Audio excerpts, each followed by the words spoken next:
ബാങ്കോക്കിൽ നിന്ന് ഇന്ത്യയിലേക്കുള്ള വിമാനയാത്രയ്ക്കിടെ ഇന്ത്യൻ യാത്രക്കാർ മാലിന്യം ഉപേക്ഷിച്ചതിനെ കുറിച്ചുള്ള ട്രാവൽ ബ്ലോഗറുടെ വീഡിയോയാണ് ഇപ്പോൾ സമൂഹ മാധ്യമങ്ങളിലെല്ലാം വലിയ ചർച്ചയായിരിക്കുന്നത്. ഫ്ലൈറ്റിൽ യാത്ര ചെയ്തപ്പോൾ ഇന്ത്യയിലെ സർക്കാർ ബസ്സുകളിൽ യാത്ര ചെയ്തതുപോലെ തോന്നി എന്നാണ് ഈ സന്ധ്യ പങ്കുവെക്കുന്നത്.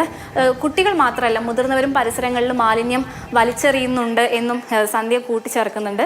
ഒരു കുട്ടിയോ നിരവധി യാത്രക്കാരോ ചെയ്ത മോശം പെരുമാറ്റത്തെ തുടർന്ന് ഈ ഇന്ത്യയിലെ 140 കോടി ജനങ്ങളെ കമ്പയർ ചെയ്യേണ്ട ആവശ്യമില്ല എന്നും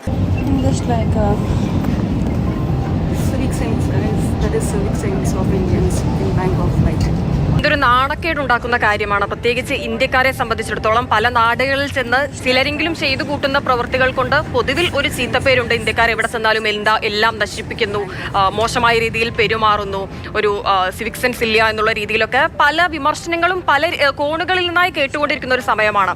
അപ്പോഴാണ് ഈ സംഭവം കൂടി ഉണ്ടായിരിക്കുന്നത്. ഈ സീറ്റുകളിലും തറയിലും ഒക്കെ ആയി കയറി പറഞ്ഞ് ബോർഡിംഗ് പാസുകളും മറ്റു മാലിന്യങ്ങളും ഒക്കെ ചിതറിക്കിടക്കുന്ന നമുക്ക് ആ വീഡിയോയിൽ നിന്ന് തന്നെ കാണാൻ കഴിയുന്നുണ്ട്. Civic sense of Indians in Bangkok flight.